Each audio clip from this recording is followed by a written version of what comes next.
Uppal police station పరిధిలో భారీ అగ్ని ప్రమాదం సంభవించింది.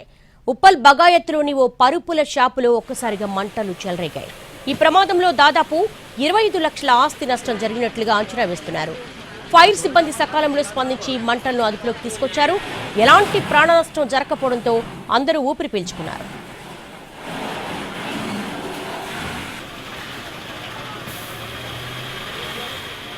ఉప్పల్ పోలీస్ స్టేషన్ పరిధిలో భారీ అగ్ని ప్రమాదానికి సంబంధించిన దృశ్యాలు ఎన్టీవీ ఎక్స్క్లూజివ్లో చూస్తున్నాము. దాదాపు 25 లక్షలకు పైగా ఆస్తి నష్టం జరిగినట్లుగా అంచనా వేస్తున్నారు. ఉప్పల్ పరిధిలోని ఒక పరుపుల షాపులో ఈ అగ్ని ప్రమాదం సంభవించింది. ప్రమాదానికి గల కారణాలైతే పోలీసులు ఇన్వెస్టిగేట్ చేస్తున్నారు.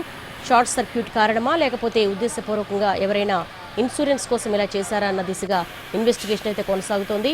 ఒక పరుపుల షాపులో అకస్మాత్తుగా మంటలు చెలరేగాయి. మంటలను అదుపు చేశారు అగ్నిమాపక సిబ్బంది. ఉప్పల్ బగాయత్లోని ఓ పరుపుల షాపులో ఒక్కసారిగా మంటలు చెలరేగాయి. ప్రమాద సమయంలో ఎవరూ లేకపోవడంతో ప్రాణ నష్టం లేదని అందరూ ఊపిరి పీల్చుకుంటున్నారు. అయితే 25 లక్షల ఆస్తి నష్టం అయితే సంభవించింది.